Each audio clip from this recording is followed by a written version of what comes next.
السلام علیکم ورحمۃ اللہ وبرکاتہ۔ مجلس اتحاد المسلمین کے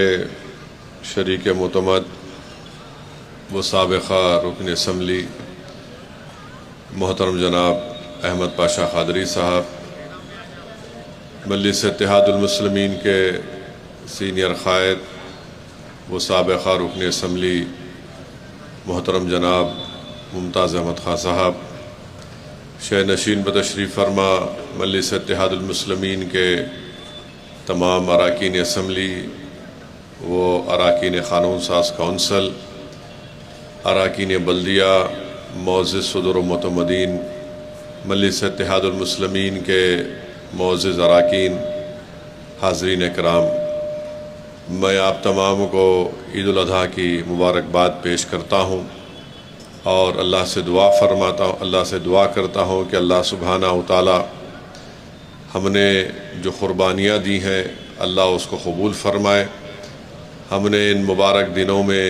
جو دعائیں کی ہیں اللہ سبحانہ و تعالی ہماری ان دعاؤں کو قبول فرمائے۔ اور ابھی ہم نے سنا کہ ہم نے اپنے ایک بے لوث اور ایک بے باک سپاہی کو کھویا، جناب مظفر صاحب کی اچانک موت ہم تمام کے لیے ایک بہت تکلیف دہ اور ایک غمناک بات ہے، مگر ہماری زندگیوں کی حقیقت یہی ہے کہ ہم تمام کو اس دنیا کو چھوڑ کر جانا ہے، چاہے کوئی بادشاہ ہو یا کوئی غریب ہو یا کوئی رکن پارلیمان ہو یا رکن اسمبلی ہو، یہ ہر انسان جو اس دنیا میں آتا ہے اس کو اس دنیا کو چھوڑ کر جانا ہے۔ مگر الحمدللہ ہمارے رکن بلدیہ مظفر نے مجلس اتحاد المسلمین کے لیے بڑی محنتیں، قربانیاں دیں، بہت محنت کی، اضلاع میں بھی جا کر مجلس کی امیدواروں کی کامیابی کے لیے، مجلس اتحاد المسلمین کو مضبوط بنانے کے لیے، اور اللہ سبحانہ و تعالیٰ نے ان کو بے شمار نعمتوں سے نوازا تھا، صلاحیتوں سے نوازا تھا، اور ان کی اچانک موت ہم تمام کے لیے ایک تکلیف دہ بات ہے۔ اور الحمدللہ اپنے زندگی کے آخری وقت تک مرحوم مجلس اتحاد المسلمین کے لیے محنت کر رہے تھے، اور ایک دن پہلے تک بھی وہ، بلکہ جس دن انتقال ہوا اس دن بھی مجلس بلدیہ حیدرآباد کے اجلاس میں شرکت بھی کیے، اور یقیناً مجلس اتحاد المسلمین جناب مظفر صاحب کی کمی کو ہمیشہ محسوس کرتے رہے گی۔ ہم ان کے لیے دعائیں مغفرت بھی کرتے رہیں گے اور اللہ سے دعا کرتے ہیں کہ اللہ سبحانہ و تعالی جناب مظفر صاحب کے اراکین خاندان کو، ان کی اولاد کو، ان کے بھائیوں کو اللہ ان کو صبر جمیل عطا فرمائے، اور اللہ سبحانہ و تعالی جناب مظفر صاحب کی خدمات کو قبول کرے، اور اللہ ان کی خبر کو کشادہ فرما دے، اور جو اصل زندگی کا سفر کا ان کا آغاز ہوا ہے اللہ ہر راہ پر ان کی مدد فرمائے، ان کو آسانی پہنچائے۔ تو میرے عزیز دوستوں اور بزرگوں، ہم تمام انسان ہیں، زندگی کی ایک بہت بڑی حقیقت ہے کہ ہم تمام کو اس دنیا کو چھوڑ کر جانا ہے، اور ضرورت اس بات کی ہے کہ ہمارے خاتمہ ایمان پر ہو، اور ضرورت اس بات کی ہے کہ ہم جب اس دنیا سے جائیں تو جس کسی مقصد کے لیے ہم کام کر رہے ہیں، اور بحیثیت ایک جماعت کے رکن کے، ہماری زندگی کا مقصد یہ ہونا چاہیے کہ جو ہم کو موقع اللہ سبحانہ و تعالیٰ نے عطا کیا اپنی جماعت کو مضبوط کرنے کا، ہم یہ کوشش کریں اور اللہ سے بار بار اس بات کی دعا کریں کہ ہمارا خاتمہ ایمان پر ہو، اور ہم جس مقصد کے لیے کام کر رہے اللہ اس مقصد میں ہم کو کامیابی دے، اور جس جماعت کے لیے ہم کام کر رہے ہیں، ہم جب تک اللہ ہم کو زندہ رکھے گا ہم اس جماعت کے پیغام کو ملک کے کونے کونے تک پہنچائیں گے۔ ہم اس جماعت کے سپاہی کے طور پر مجلس کے پروگرام اور جتنے سیاسی اغراض و مقاصد ہیں اس کو پورا کرتے جائیں گے۔ تو الحمدللہ مظفر بڑی محنت کرتے تھے، اور یقیناً جیسا کہ میں نے کہا کہ ان کی کمی ہم تمام کو محسوس ہوتے رہے گی، اور ہم اللہ سے یہی بھی دعا کرتے ہیں کہ اللہ ان کا نیک نعم البدل مجلس اتحاد المسلمین کو عطا فرمائے۔ اور میرے عزیز دوستوں اور بزرگوں، جہاں پر آج آپ اور ہم عید کی خوشیاں منا رہے ہیں، وہیں پر بہت ضروری ہے کہ ہم غزہ کے ان مظلوم فلسطینیوں کو بھی یاد رکھیں، جہاں پر پچھلے ایک سال سے زیادہ عرصہ ہو چکا ہے، جہاں پر 10 لاکھ سے زیادہ لوگ بے گھر ہو چکے ہیں، جہاں پر 60,000 سے زیادہ لوگوں کی موت ہو چکی ہے، اور غزہ ایک دنیا میں ایک واحد ایسا مقام بنا ہے جہاں پر سب سے زیادہ لوگوں کے ہاتھ اور پیر کٹے ہوئے ہیں۔ غزہ ایک ایسا مقام بن چکا ہے جہاں پر آپریشن تو ہوتا ہے مگر وہاں پر بے ہوش کرنے کی دوائیں تک بھی نہیں ہیں۔ غزہ ایک ایسا مقام بن چکا ہے جہاں پر ٹینٹوں کے نیچے ظالم اسرائیلی حکومت کی ظلم اور بربریت کی وجہ سے علاج اگر ہوتا ہے تو ٹینٹوں کے نیچے ہوتا ہے۔ ہماری بیٹیاں بچوں کو پیدا کر رہی ہیں تو بغیر کسی طبی امداد کے، یا اگر ہے بھی تو بالکل محدود طبی امداد ان کو ملتی ہے، اور ٹینٹوں کے نیچے ان کا علاج ہو رہا ہے۔ آج وہ مظلوم قوم دنیا کو پکار کر تو تھک گئی، کوئی ان کی مدد کے لیے نہیں پہنچا، مگر ہم سلام کرتے ہیں غزہ کے ان غیور فلسطینیوں کے، ان کے عزم کو، ان کے حوصلوں کو، کہ مسجدیں ظالم اسرائیلی حکومت نے بمباری کر کے اس کو شہید کر دیا، ان کے گھروں کے ڈھیر پڑے ہوئے ہیں، انبار پڑے ہیں بمباری کی وجہ سے، مگر وہ بقرعید کو ہی منا رہے ہیں۔ وہ اللہ سے اپنے اس واسطے کو کمزور نہیں ہونے دیے بلکہ اس کو اور مضبوط کیے ہیں۔ میرے عزیز دوستوں اور بزرگوں، کل ایک ویڈیو میں دیکھ رہا تھا، کسی شخص نے مجھے بتایا کہ ہمارے وطن عزیز بھارت میں جو ایمپرو گلوکوز بسکٹ کا ایک پیکٹ 5 روپے میں ملتی ہے، غزہ کے ایک مظلوم باپ نے اپنی اولاد کی بھوک کو مٹانے کے لیے اس کو 2,300 روپے میں خرید کر اپنے معصوم بچے کے لیے لے کر آتا ہے۔ آپ اندازہ لگائیے کہ ایک ایسی جگہ، جو ایسی جگہ پر غزہ ہے جہاں پر اطراف و اکناف میں کئی ممالک ہیں، اور یہ دنیا بڑی درس دیتی ہے ہیومن رائٹس کی، یہ دنیا بڑی درس دیتی ہے کہ ٹیررزم کو ختم کرنا ہے، مگر جب فلسطینیوں پر ظلم اور بربریت یہ ظالم اسرائیلی اور یہ جہنم کا کتا بنجمن نتنیاہو کرتا ہے تو دنیا اندھی اور گونگی ہو جاتی ہے۔ آج آپ دیکھتے ہیں کہ جو ان کو کھانے کی امداد غزہ میں دی جا رہی ہے، ان سے کہا جا رہا ہے کہ تم اپنے گھروں سے نکل کر 8 کلومیٹر چل کر تم اپنے لیے، اپنے افراد خاندان کے لیے کھانا لے کر آؤ، اور راستے میں یہ ظالم اسرائیلی حکومت کی فوجیں ان کو گولیوں کا نشانہ بناتی ہے۔ مجھے یقین ہے کہ انشاءاللہ تعالی اللہ سبحانہ و تعالی ان کی ضرور مدد کرے گا۔ اگر آج دنیا میں کوئی ایسا مرد مجاہد نہیں ہے جو ان کی مدد نہیں کر رہا ہے تو کوئی کسی کی ضرورت نہیں ہے،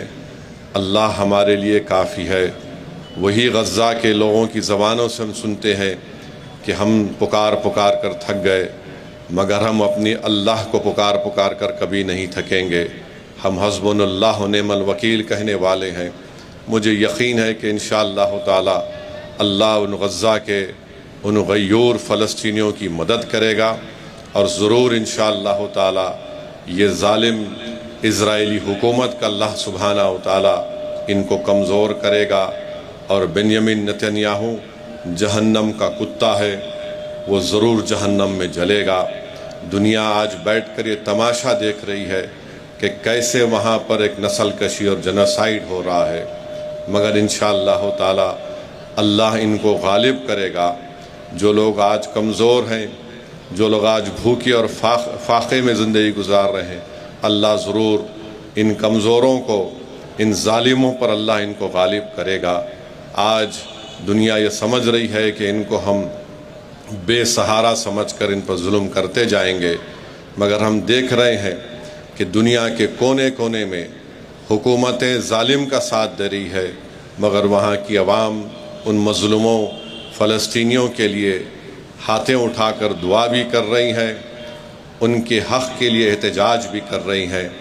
ہم ہماری حکومت سے بھی مطالبہ کرتے ہیں کہ بھارت کی حکومت جو ہمیشہ فلسطینیوں کا ساتھ دیتی آئی ہے،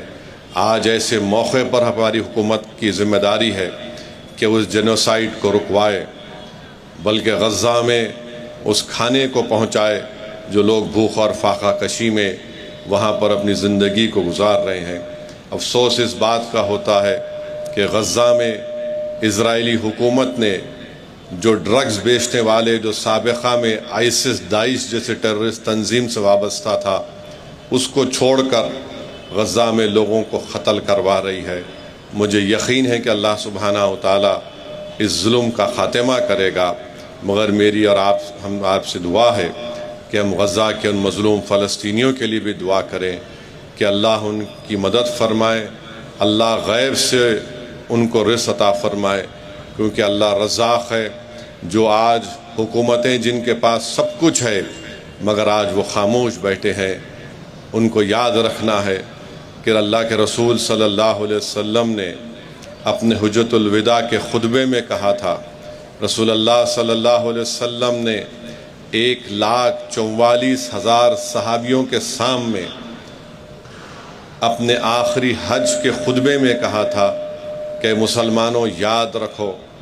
تم اپنے اعمال کا جواب اللہ کے پاس دو گے۔ اللہ کے رسول صلی اللہ علیہ وسلم نے فرمایا تھا، یاد رکھو تم سب کو اللہ کے سامنے پیش ہونا ہے اور تم کو اپنے اعمال کا جواب دینا ہے۔ اللہ کے رسول صلی اللہ علیہ وسلم نے اپنے حجۃ الوداع کے خطبے میں فرمایا تھا کہ کمزوروں کو کھانا کھلاؤ، کمزوروں کو عزت کا لباس پہناؤ۔ تو اگر آج لوگ رسول اللہ صلی اللہ علیہ وسلم کے اس ارشادات کو بھول چکے ہیں، مجھے یقین ہے کہ دنیا ان کو بھلا دے گی، مگر ہمارا کام یہ ہے کہ ہم اپنے حوصلوں کو پست ہونے نہ دیں، بلکہ کثرت سے ہم اپنے اللہ سبحانہ و تعالیٰ سے اپنے رشتے کو مضبوط رکھیں اور ان فلسطینیوں کے لیے ہم دعا کرتے رہیں۔ ہماری دعا ضرور انشاءاللہ تعالیٰ رنگ لائے گی، بلکہ ہم دارالسلام کے اسٹیج سے ان غزہ کے فلسطینیوں کو جو آج پچھلے 1 سال سے اسرائیلی حکومت کے جینوسائیڈ کا شکار ہیں، ہم ان کو پیغام دینا چاہتے ہیں کہ یقیناً دنیا تم کو بھول رہی ہے، دنیا کے بڑے بڑے سپر پاور تمہاری ظلم کو بھول رہے ہیں، اندھے ہو چکے ہیں، بہرے ہو چکے ہیں، مگر سرزمینی دکن پر بسنے والی اس غیوروں کی جماعت تمہارے ظلم سے اور تمہارے پر تکالیف جو گزر رہی ہم اس کو یاد رکھتے ہیں۔ ہم یقیناً تمہارے لیے دعا کر رہے ہیں، جب تک اللہ ہم کو زندہ رکھے گا ہم مسجد اقصی اور بیت المقدس کو بھولنے والے نہیں ہیں۔ ہم مسجد اقصی اور بیت المقدس کی کامیابی کے لیے دعا کرتے آئے ہیں۔ ہم غزہ کے فلسطینی مسلمانوں کے ان کے حقوق کی، ان کی ایک ڈگنیٹی کے لیے جو جدوجہد ہو رہی ہے، مجلس اس کے ساتھ کھڑی ہے، اور مجھے یقین ہے کہ انشاءاللہ تعالی اللہ سبحانہ و تعالیٰ ان کو غالب کرے گا۔ میرے عزیز دوستوں اور بزرگوں، ایک اور اہم بات میں آپ سے عرض کرنا چاہ رہا تھا کہ پچھلے بار مجلس اتحاد المسلمین حیدرآباد سے کئی مبصرین مہاراشٹرا کے بلدیہ انتخابات میں بحیثیت ابزرور بن کر گئے تھے۔ وہ تمام لوگوں سے میری گزارش ہے کہ آپ اپنے پورے جو دوبارہ جانے کے لیے، کیونکہ مہاراشٹرا میں بلدیہ کے انتخابات ہونے والے ہیں ان قریب میں، تو میری آپ سے گزارش ہے کہ جو حضرات پہلے گئے تھے وہ اپنا نام جناب صمد بن عبداد صاحب کے پاس درج کروائیں، اور کس مقام پر آپ گئے تھے وہ بھی لکھا دیجئے، اور جو دیگر حضرات بھی اس ذمہ داری کو نبھانا چاہتے ہیں آپ ضرور صمد بن عبداد صاحب کے پاس اپنے نام کو لکھائیے، کیونکہ میری کوشش یہ ہوگی کہ ایک ہفتہ 8-10 دن کے اندر ہماری طرف سے ان ٹیموں کو ایک اس مقام پر آپ کو بھیجایا جائے، تاکہ آپ لوگ ایک سرسری طور پر تمام حالات کا جائزہ لیں، اور پھر اس کے بعد سے ہم اپنی تیاری کو بھی شروع کریں۔ اور الحمدللہ مجلس اتحاد المسلمین کی جانب سے، اراکین اسمبلی کی جانب سے، اراکین قانون ساز کونسل کی جانب سے اپنی اپنی ذمہ داریاں نبھانے کی پوری کوششیں کی جا رہی ہیں۔ ترقیاتی کاموں کو جلد سے جلد پائے تکمیل کو پہنچانے کے لیے بھی مختلف بلدیہ حیدرآباد ہو، واٹر ورکس ہو، آبرسانی ہو، برقی کے عہدیداروں سے میٹنگیں کی جا رہی ہیں۔ ہم کو اپنے کام میں اور تیزی پیدا کرنے کی ضرورت ہے، اور یہی چند اہم چیزیں مجھے اب تک کہنا تھا۔ اب یہ تمام باتیں جو احمد پاشا قادری صاحب نے میرے بارے میں کہی ہیں، میرے بھائی، مجلس اتحاد المسلمین کہ کسی بھی شخص کو اس وطن سے حب الوطنی کی سرٹیفکیٹ کی ضرورت نہیں ہے۔ ہم جو کچھ کہتے آئے ہیں وہ ہمارے بزرگ کہتے آئے ہیں، اور انشاءاللہ تعالی صبح قیامت تک ہم کہتے رہیں گے۔ اگر آج کوئی بیدار ہو رہا ہے تو یہ اس میں ہماری غلطی نہیں ہے۔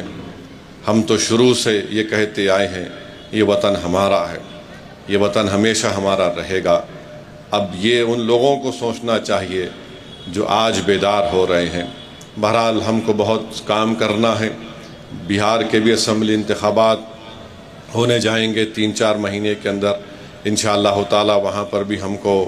اپنی جماعت کے امیدواروں کی کامیابی کے لیے پوری کوششیں کرنا ہے، اور مجھے یقین ہے کہ انشاءاللہ تعالی اب کے بار بہار کے اسمبلی انتخابات میں مجلس اتحاد المسلمین کو اللہ سبحانہ و تعالی اپنے فضل و کرم سے ایک عظیم الشان کامیابی سے ہمکنار کرے گا۔ وہاں پر بہادر گنج سے مجلس نے جناب نوشاد عالم صاحب کو اپنا امیدوار بنایا ہے، اور اس کا اعلان بھی ہو چکا ہے، اور ڈھاکہ سے رانا رنجیت کو مجلس نے اپنا امیدوار کا اعلان کیا ہے انشاءاللہ تعالی۔ دیکھیے آگے کیا ہوتا ہے۔ اختر الایمان صاحب جو بہار کے صدر ہیں، وہ ایک کوشش کر رہے ہیں۔ ہم امید کرتے ہیں کہ وہ اپنی اس کوشش میں کامیاب ہو جائیں۔ بہرحال ہم کو تو بہار میں پوری تیاری کے ساتھ اسمبلی انتخابات میں حصہ لینا ہے۔ ہم یہیں پر یہ بات کہیں گے کہ ایسی ایسی تنظیمیں ہیں جو بقرعید آتے ہی قانون کو اپنے ہاتھ میں لیتے ہیں۔ یہ حکومت کا کام یہ ہے کہ کسی کو بھی تو معلوم، یہ حکومت کا یہ کام یہ ہے کہ توصیف عالم صاحب، حکومت کا یہ کام یہ ہے، جو ہمارے بہادر گنج کے امیدوار ہیں، حکومت کا یہ کام یہ ہے کہ جو لوگ قانون کو اپنے ہاتھ میں لیتے ہیں کسی بھی تہوار کے وقت، یہ جمہوریت کے لیے ٹھیک نہیں ہے، یہ رول آف لا کے لیے ٹھیک نہیں ہے، یہ ہمارے ملک کے آئین کے لیے ٹھیک نہیں ہے، یہ BNSS کے لیے ٹھیک نہیں ہے۔ اگر کسی کو شکایت ہے تو پھر آپ قانونی راستہ اختیار کریے۔ اگر آپ ویجیلنٹی بنیں گے تو پھر یاد رکھیے جمہوریت کمزور ہو جائے گی۔ اگر آپ یہ سمجھیں گے کہ میں زور کی بنیاد پر،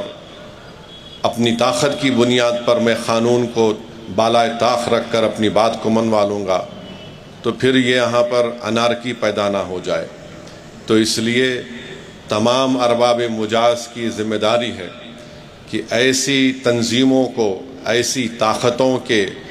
ان کے بڑھتے ہوئے زہر کو روکیں، ورنہ مستقبل میں یہ ٹھیک نہیں ہوگا۔ ہم تو ہر جگہ پر